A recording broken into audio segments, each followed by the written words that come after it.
welcome. So this is my journey from Delhi to Toronto. Leaving my hometown behind was, a bittersweet experience. The excitement of new journey, mixed emotions, and again, sad emotions mostly because saying goodbye to friends and family.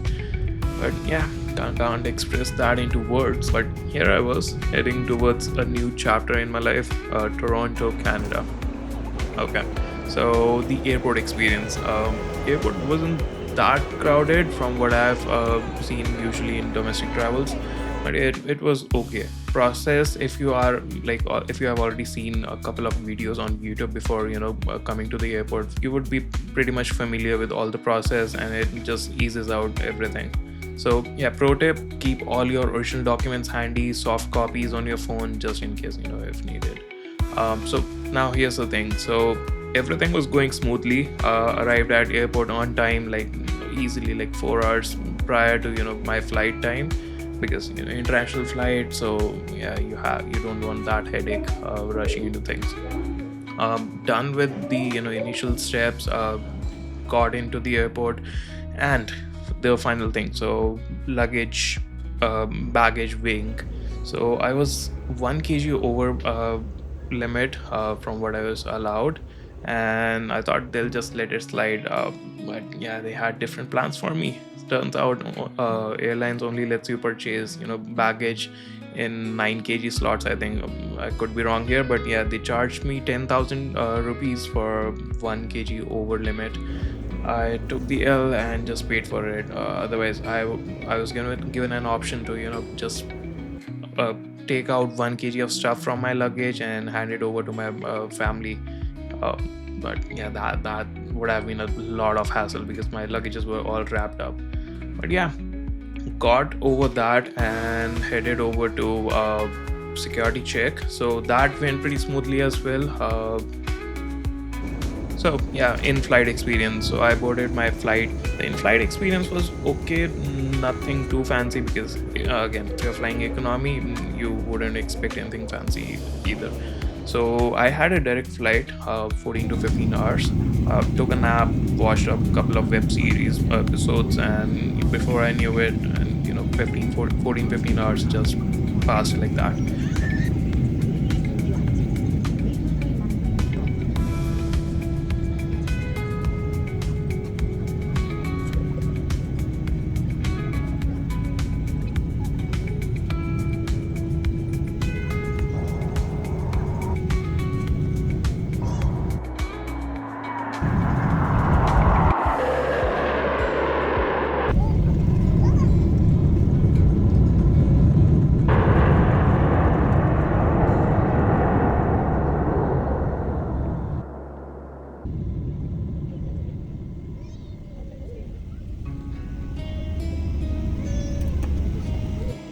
So landed in Toronto, the Great White North.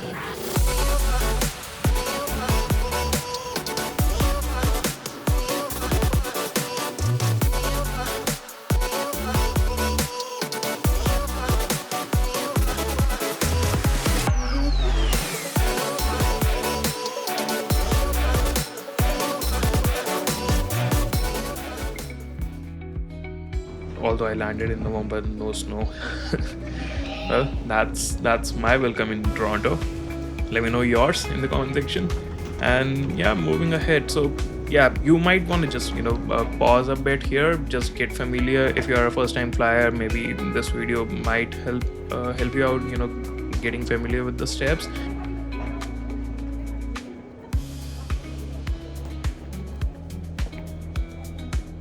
So first things first, I went over to the kiosk for Arrive Can.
So I already had done all the setup on my phone. I think you can do that 72 hours prior to your flight. Could I don't know if there are changes now, if you can do that only 24 hours prior. I think it was 72. But yeah, coming to this, so if you have already done all the declaration and all those things on your ArriveCan application, you are pretty much good with that. You just have to scan your passport. It will take a picture of you, and yeah, just you have to sign that up if there are no changes, and you're good to go. Then next step, I went to the declaration and immigration, got my visas. Process takes hardly like 1.5 hour tops. For me, it was like I landed there 7 a.m. Then I was pretty much done by 9 a.m., including getting my SIN, picking up my baggages. So yeah, talking about SIN. So nearby one of the baggage belt, there is Service Ontario, so you can just get your SIN right at the airport. You don't have to wait around and get all the appointments from Service Ontario wherever you are heading to. So it's a good thing. Yeah. So yeah, came to the town, and I had already been searching on a couple of Facebook groups and some WhatsApp groups for accommodation. I got a temporary accommodation for like 14 days because I landed mid-month. It's a bit hard to find long-term accommodations with mid-month if you're coming mid-month. So I took a temporary accommodation instead of Airbnb. It was a bit cheaper for me. So I stayed there, got settled, and did a few things. Maybe first things first, get your bank accounts in order, get all the checking savings account whichever you want to open, and yeah, make sure if you have a driver's license back home, just make sure to get a transcript or any driver's history. That would come in handy. So I went for my G1 test, gave that written test, gave that computer-based test, and I also submitted my driver's history from back home. So that allows you guys to directly after passing your G1, you can just directly go to your final test, that's G test. A quick tip, if you are planning to go straight to the G test after your G1, make sure you are fully prepared.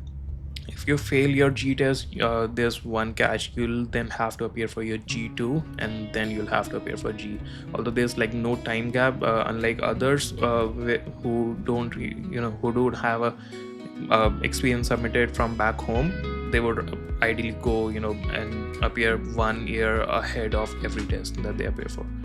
And yeah, so in the initial 2 weeks, I got settled, looked around for a long-term stay, and finally found a decent place and moved there.